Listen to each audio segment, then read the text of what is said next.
Ang nanay ko ay malinaw na isang sorrow. Pero nanganak siya ng isang taong gaya ko. Kinapa niya ang pugad na puno ng gulat ang mukha. Walang kuko, walang ngipin. Pati balahibo sa katawan ay wala. Paano ako nanganak ng ganitong munting bagay? Dahil lamang, siya ang nag-iisang siyam na buntot na banal na sorrow sa mundo. Ang kanyang mga minamahal ay pawang gwapong halimaw. Imposible, na manganak ng isang batang tao. Ginamit niya ang mabalahibong buntot, para kalikutin ako ng matagal. Habang sinasabi ay itinapon pa niya ako sa langit. Pinanood niya akong diretso ang bagsak. Agad siyang nataranta. Mabilis siyang tumawag ng ulap para ako saluhin. Paano pati paglipad sa ulap ay hindi marunong. Kahit lubos na nalilito ang aking ina, alam pa rin niyang hindi pwedeng ang munting taong ito ay mabuhay mag-isa, kaya kinagat niya ako sa bibig. At dinala akong lumipad sa langit. Minsan ay isinasakay niya ako sa likod. Maya-maya ay itinutukod naman sa ulo. Ang munting ako ay halos mapagod sa kakapahirap niya. Buti na lamang ay nagutom si nanay makalipas ang sandali. Kaya naging tao siya at dinala ako para maghanap ng pagkain. Ngunit hindi pa rin niya alam ang tamang pag-aalaga ng bata. Direkta niya akong isinilid sa kilikili. Pagkatapos ay niyakap ang litsong manok at kinain. Hanggang makalipas ang mahabang sandali, isang matandang babae, itinuro ang kilikili ng aking ina. At nagtanong, "Dalaga, ano iyang nakasingit sa ilalim ng braso mo?" "Isang bata, kakapanganak ko lang." Habang umangatlat ng hita ng manok ang aking ina, walang pakialam niyang sinabi. Lubhang natakot ang matandang babae sa mga salitang iyon. Iniunat ang nanginginig na daliri, at minura ang aking ina bilang isang malupit na babae. Sa kanya lamang napagtanto, na ang maliit na bata ay hindi na umiiyak at hindi na nag-iingay. Hindi dahil natutulog kundi dahil halos mamatay na sa gutom. Kaya dali-dali niyang ninuya ang isang piraso ng manok, isinubo sa aking bibig. Nang makita ito ng matandang babae, saka lamang niya naunawaan, na ang babaeng nasa harap niya ay hindi isang malupit, kundi isang hanggal. Kaya matiagan niyang sinabi sa aking ina, na ang bata ay kailangang padedehin bawat isang oras. Sa ganitong paraan lamang siya mabilis na lalaki. Nakinig ang aking ina na puno ng pagkainip. Iniunat ang kamay at itinuro ang nasa likod ng matanda. "Dalaga, ikaw na ang magpadidi sa aking anak. Padedehin mo pa ng marami. Tingnan mo ako kapag nabusog ng minsan. 100 taon na akong hindi nakakain muli." Habang sinasabi ito, iniabot na niya ang kamay para habaran ang dalaga. Labis na natakot ang dalaga. Namula ang mukha at nagmamadaling tumakbo palayo. Galit na galit ang matandang babae at itinaas ang tungkod para hampasin ang aking ina. "Akala ko noong una na ikaw ay medyo may katangahan lamang. Hindi ko inakalang wala kang hiya ng ganito." Pagkasabi nito, winasiwas niya ang tungkod at pinalayas ang aking ina. Ngunit hindi maintindihan ng aking ina ang dahilan. Bago ako isinilang, ang buhay niya bilang sorrow ay pagkain at tulog lamang. Kapag may oras ay naghahanap ng gwapong halimaw para makipagrelasyon. Kahit manganak ng mga munting sorrow ay wala siyang pakialam. Dahil likas silang may basbas na kapangyarihan. Hindi naman sila mamamatay sa gutom.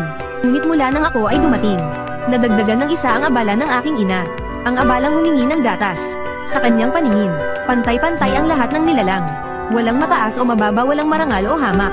Kaya tungkol sa paghingi ng gatas para sa akin, hindi siya kailanman namili ng gatas ng tao. Kapag may nakita siyang babaeng may gatas, bubuhitin niya ako at lalapit para humingi. Dahil sa kanyang pagkakakilanlan bilang siyam na buntot na makalangit na sorrow. Sa loob ng 3 daigdig, kaunti lamang ang mga uri ng mga ngahas tumanggi sa kanya. Sa ganitong paraan, binibitbit ako ng aking ina sa 3 daigdig. At kumain kami roon sa loob ng 2 o 3 taon. Lubos na niyang nakalimutan, na 1 taon na ang nakalipas. Siya ay nagkaroon ng panandaliang ugnayan sa isang banal na nilalang na may 2 paa. Hindi na rin siya nagtataka kung bakit niya ako ipinanganak. Ako rin ay mula sa isang walang ngiping sanggol na umiinom lang ng gatas. Ay lumaki bilang isang munting halimaw na marunong agawan siya ng pagkain. Hindi pa tumutubo ang mga pangharap ng ngipin. Ngunit ang 4 na pangil sa itaas at ibaba ay ganap ng tumubo. Dahil marunong na akong kumagit ng hita ng manok, iniisip ng aking ina na marunong na rin akong kumagit ng maliliit na isda. Kaya ibinunyag niya ang tunay na anyo at inilagay ako sa tuktok ng kanyang ulo. Sumisid siya ng diretso sa dagat silangan. "Anak ko, dadalhin ka ni ina para kumain ng pagkaing dagat." Ako ay naglulunok ng lunok. Napuno ang bibig ko ng isang malaking lagok ng tubig dagat. Ang aking ina ay lumalangoy sa malalim na dagat. Ako naman ay palutang-lutang sa ibabaw ng dagat. Hinahabol niya ang mga kumpol ng isda. Sunod-sunod na subo. Tila ba nagugutom na lobo. Samantalang ako ay inanod ng mga alon. Sunod-sunod na nabulunan ng sobra. Nang mapansin niyang hindi na ako sumusunod, nakataob na ako sa ibabaw ng dagat. "Anak ko, wala ka bang gana? Bakit dito ka natutulog?" Kahit anong tawag niya ay wala akong tugon. Kaya kinagat niya ako sa bibig. Lumipad pa itaas. Kung hindi lang siya hinarang ng isang Diyos na mariing nagsabing mamamatay na ang kanyang anak, diretso sana siyang sisirit hanggang ika9 na langit. Kung hindi dahil doon, Hindi sana siya nahuli sa piging ng banal na Melakoten. Ang Diyos na iyon ay hindi inalintana ang pagtutol ko. At inagaw niya ako, sabay sunod-sunod na paghampas sa aking likod. Hanggang tuluyan niya akong mapasoka. Agad akong inagaw pabalik ng aking ina. Huwag mong saktan ang aking anak. Pagkasabi nito, handa na siyang makipaglaban hanggang kamatayan. Ngunit naisip niyang hindi niya ito kayang talunin. Kaya binuhat niya ako, at tumakas ng lugmok. Napailing na lamang ang Diyos sa kawalan ng magawa. Kawawa ang batang ito sa pagsama sa iyo. Humagibis ang aking ina, at tinangay ako patungo sa isang munting burol. Parahan niya akong inilapag sa lupa. Hay, kasalanan ito ng ina dahil hindi ko siya matalo. Ang nakakainis na Diyos na iyon. Sobra talaga siyang malakas. Habang nagsasalita, biglang nag-init ang ulo ng aking ina. At napamura siya ng malakas. Hindi inaasahan na may isang kumpol ng itim na ulap ang sumalakay. Sa isang kisap mata ay direkta akong natamba. Kakaangat ko pa lamang ng katawan ng hirap. Ang aking ina ay nakabaywang na at nagsimula ng magmura. Kaninong sasakyan ang walang mata? Kung magpalipad ng ulap ay sobrang bilis. Nakabangga na nga ay hindi pa humihingi ng tawad. Ngunit ang kabilang panig ay walang kahit anong tugon. Sa tindi ng galit ng aking ina, sumakay siya sa ulap at hinabol iyon. Sa isang kisap mata ang tigang na tuktok ng bundok. Ako na lamang ang naiwan na kasing liit ng 3 pulgada. Na kayong mag-isa sa kinatatayuan. Malalim akong napabuntong hininga. Hindi na ito ang unang pagkakataon na nakalimutan ako ng aking ina. Umaasa lamang ako na sa pagkakataong ito, maalaala niya ako ng mas maaga. Ngunit sayang ang araw ay sumikat at lumubog. Lumubog at sumikat nang hindi ko alam kung ilang ulit. Wala pa rin bakas ng pagbabalik ng aking ina. Sa halip ang Diyos na nanuntok sa akin kanina. Ang siyang bumaba mula sa ulap. Nakasapaw sa pisngi ang magkabilang kamay at tinitigan ako. Buhay pa pala ang munting ito. Nakahiga ako sa lupa at tulala siyang tinitingnan. Gusto kong bumangon ngunit wala ng lakas. Doon niya tila may napansin. Hinawakan niya ang aking pulsuhan at pinisil. Tunay nga halos mamatay na sa gutom. Hindi biro, nakasama mo siya ay umabot ka pa hanggang ngayon. Pagkasabi nito, ang Diyos ay lumikha ng isang mangkok ng lugaw na bigas. Iniangat ang aking ulo at isinubo iyon. Nang mainom ko ang kanyang lugaw, agad akong napuno ng lakas. Ginagalaw ko ang aking mga kamay at paa. Ipinapaliwanag sa kanya na nabangga ako ng itim na ulap. At ang paghabol ng aking ina dito, kinamot ng Diyos ang kanyang ulo. Binangga ka tapos tumakbo. Talagang masama iyon. Ikinuyong ko ang aking kamao. At mariin tumango. Pagkatapos ay kinurap ang malalaki kong mata at tumingin sa Diyos. Hindi pa bumabalik ang nanay mo. Ano ang balak mong gawin? Bawang. Hindi ako kumakain ng bawang. Ang ibig kong sabihin, dito ka ba maghihintay sa nanay mo? O bababa ka ng bundok? Maghihintay pa rin. Bigla kong nasabi. Tumango ang Diyos. Lumikha siya ng isang malambot na ulap. Halika, sasamahan kitang maghintay. Masaya akong napangiti. Tumalon at umakyat sa ulap. Nakadampot pa ako ng isang dapot at isinubo. Matamis ang lasa at masarap. Sinamahan ako ng Diyos na maghintay ng 3 araw at 3 gabi. Ang kanyang ulap ay napuno ng malalaki at sunod-sunod na butas dahil sa akin. Ngunit hindi pa rin bumabalik ang aking ina. Unti-unting nawalan ng pasensya ang Diyos. Unting bata, mukhang hindi na natin siya mahihintay. Kailangan nating kumilos at hanapin ang nanay mo. Masaya akong tumango, pero paano mo ako dadalhin? Kakagaitan mo ba ako at dadalhin? O isisingit sa kilikili? Hindi nagsalita ang Diyos. Yumuko siya at iniabot ang kamay sa ilalim ng aking kilikili.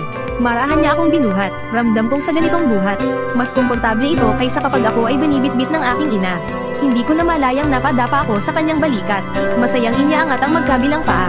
Marahan niyang tinapak ang aking likod. Munting bata. Munting bata, huwag mo nang sipin ang mga paa. Pagkasabi nito ay tumawag siya ng ulap. At dinala ako pataas at pababa. Hanapin si nanay sa buong mundo. Hindi ko na alam kung ilang lugar ang napuntahan. Hanggang sa mula sa bibig ng iba ko nalaman. Ang Diyos na ito ay tinatawag na Kanshon Shionzen. May nagsasabing 1,000 taon na ang edad niya. Mayroon ding nagsasabing 10,000 taon na. May mas matindi pang nagsasabing kasing haba ng buhay ng langit. Sa buong biyahe si Kanshon Shionzen ay kasama ako. At kung saan-saan nagtatanong tungkol sa kinaroroonan ng aking ina. Una kaming pumunta sa paborito niyang puntahan, na pinagtitipunan ng mga gwapong halimaw. Ngunit sinabi ng mga halimaw doon, na matagal na raw nilang hindi nakikita ang aking ina. Sumunod ay nagpunta kami sa 3 daigdig, sa ilang masisiglang pamilihan. Nagtanong sa iba-ibang Diyos at halimaw. Ngunit wala pa ring balita tungkol sa aking ina. Kunot noo si Kanshon Shionzen. Punong-puno ng lungkot ang mukha. Hindi ko na malayang. Kumalat ang ilang chismis sa 3 daigdig. Na nawawala raw ang asawa ng Shionzen. At kasama ang anak ay naghahanap ng nanay sa buong mundo. Ngunit wala siyang pakialam sa mga iyon. Patuloy pa rin siyang nag-iisip kung saan maaaring pumunta ang aking ina. Bigla niyang tinapak ang kanyang ulo. Munting bata, sumama ka sa akin sa palasyo ng dragon sa dagat silangan. Batay sa hilig ng nanay mo sa pagkaing dagat, baka nandoon siya sa hari ng dragon. Nakikikain at nakikiinom. Oo nga, papunta sa palasyo ng dragon. Masaya kong iminalis ang maiiksi kong mga braso. Binuhat ako ng Shenzhen sa kanyang dibdib. Pagkatapos ay isang talon na sumisid sa dagat silangan. Ngunit nang malaman ng hari ng dragon ang aming pakay, siya ay umiling. Kamakailan ang siyam na buntot na celestial na Zoro ay hindi pa nakapunta sa aking palasyo ng dragon. Ngunit ilang araw ang nakalipas. May isang kakaibang itim na ulap na nagpakita sa bandang ito. Nang marinig ko ang salitang itim na ulap, agad akong nabuhayan. Mabilis akong nagkumpas tungkol sa nangyari noon sa tuktok ng bundok na ako ay natamba dahil sa itim na ulap. Tinig ang Shenzhen na tila may iniisip. Matapos pasalamatan ng hari ng dragon, isinama niya ako at sinundan ang direksyong pinanggalingan ng itim na ulap. Matagal kaming humubol hanggang sa wakas ay may natagpo ang bakas sa isang lambak. May ilang balahibo ng Zoro sa lupa at may mga palatandaan ng labanan. Nang makita ko ang tanawing ito, hindi ko napigil ang umiyak ng malakas. Takot na takot ako na may masamang nangyari sa aking ina. Mahigpit akong niyakap ng Shenzhen. Munting bata, huwag kang matakot, nandito ako. Sa kanyang yakap unti-unti akong tumigil sa pag-iyak. Pagkatapos ay nagpatuloy kami sa pagsunod sa mga bakas. Biglang may lumitaw sa unahan. Isang napakalaking kuweba. May mga kakaibang tunog na paminsan-minsang nanggagaling sa loob. Sa takot ay mahigpit akong kumapit sa leeg ni Kangshan Shenzhen. Lalo niya akong hinigpitan sa yakap at marahang tinapat upang aliwin ako. Biglang isang dambuhalang itim na halimaw ang sumugod palabas mula sa dilim. Agad na iniunat ng Shenzhen ang kamay at gumuhit ng isang bilog. Munting bata, pumasok ka sa loob ng bilog at magtago. Ako ang sasakop sa halimaw. Kaya mo yan, kuya. Mali ang tawag mo, masyadong mababa ang henerasyon, sabi ng Shenzhen habang inilalagay niya ako sa loob ng bilog. Pagkatapos ay humarap at naghanda laban sa kalaban. Nang makita ng halimaw ang Shenzhen, lumitaw ang makukulay na banal na singsing. Agad itong natakot na parang munting asong lansangan at tumakas ng kaiya-hiya. Pagkatapos ay binuhat ako ng Shenzhen at nagpatuloy sa paghahanap sa loob ng kuweba. Bigla kong nakita sa lupa ang ilang nalaglag na balahibo ng Zoro. Mayroon ding bahagyang bakas ng dugo sa tabi. Agad akong nagpanik at mula sa yakap ng Shenzhen ay tumalon pababa. Nanay, ikaw ba yan, nanay? Munting bata, huwag kang mataranta. Isa lamang itong karaniwang Zoro, hindi ito ang nanay mo. Tila ito ay dinakip ng halimaw na iyon.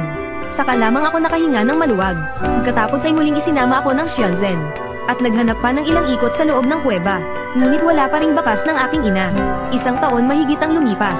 Yakap ko ang paborito kong hita ng manok. Masayang masaya sa kakakain. Sa tabi ay nakasandal ang Shenzhen at marahang nagbuntong hininga. Pwede bang itigil na ang paghahanap sa nanay mo? Hahanapan kita ng guro. Hindi gusto ko ang nanay ko. Habang tumatanggi ay kumagit ako ng malaking tipak ng karne. Hindi na bumalik ang nanay mo sa bundok na iyon. Walang kaugalian ang angkan ng celestial na Zoro na mag-alaga ng anak. Normal lamang naiwan ka niya. Hindi ka dapat magpakatali rito. Nang marinig ko ito ay tuluyan akong nayanig. Bigla akong umiyak ng malakas. Gusto ko ang nanay, gusto ko ang nanay. Sinong bata ang walang nanay? Ikaw na masamang Diyos, pabago-bago ng salita. Sige, ipagpapatuloy natin ang paghahanap. Agad akong tumigil sa pag-iyak at muling yumuko sa pagnat-ngat ng hita ng manok. Ngunit nabahala ang Shenzhen. Mula nang dalhin kita, palayo mula sa bundok na iyon. Mula sa langit, hanggang sa daigdig ng mga patay. Lahat ay napuntahan na, pati ang salamin ng mabilisang paghahanap at talaan ng buhay at kamatayan. Ngunit hindi pa rin makita. Kahit ang mga pagtitipong inanyayahan siya ng langit, ay ilang beses na niyang tinanggihan. E di bumaba ka sa mundo ng tao para maghanap. Ang aking walang pakialam na salita, ay biglang nagpaalala sa Xianjun. Malakas niyang tinapak ang ulo. Paano ko ito nakalimutan? Dahil nalibot na ang daigdig ng mga Diyos at demonyo. Tiyak na napadpad siya sa mundo ng tao. Kaya pala kahit ang salamin ng mabilisang paghahanap ay hindi siya makita. Agad na naging sinag ng liwanag ang Shenzhen. Yakap ako at dumiretso sa isang marangyang mansyon. Xingjun, Shengxi, nandyan ka ba? Ano ang pakay ng Shenzhen sa aking tahanan? Hiramin ko muna ang salamin sa paghahanap ng tao. Dadalin ko ang bata pababa sa mundo ng tao para hanapin ang nanay. Nagbago ang mukha ng Xingjun nang marinig ito. Ngayon ay magulo ang tatlong daigdig. Kapag kaming mga Diyos ay bumaba sa mundo, mawawala ang aming kapangyarihan. Walang problema. Sa lakas ng aking katawan, hindi ako magkakaproblema sa mundo ng tao. Wala nang nagawa ang Xingjun kundi pumayag. Pagkatapos ay inilabas ang salamin at iniabot sa Shenzhen. Binigyan pa siya ng 3 brokadong supot. Buksan sa oras ng panganib at tutulungan kang malampasan ang pagsubok. Kung ganoon ay magpapasalamat muna ako sa Xingjun. Tayong dalawa ay huwag nang magsalita pa ng formal. Nagugustuhan ko rin ang munting batang ito. Ngayong bababa na siya sa mundo ay medyo manghihinayang ako. Huwag kang mag-alala, Tiyo Xingjun. Kapag nahanap ko na ang nanay, dadalhin ko siya para sabay kaming bumisita sa'yo. Nakangiting hinaplos ng Xingjun ang aking ulo. Pagkatapos ay dinala ako ng Xianzhen pauwi. Nag-impake ng mga damit at naghanda sa pagbaba sa mundo. Hindi inaasahan may isang magandang ate ang humabol. Kang Xianzhen. Hindi ko inakala na marunong nang maglakad kahit ang anak mo.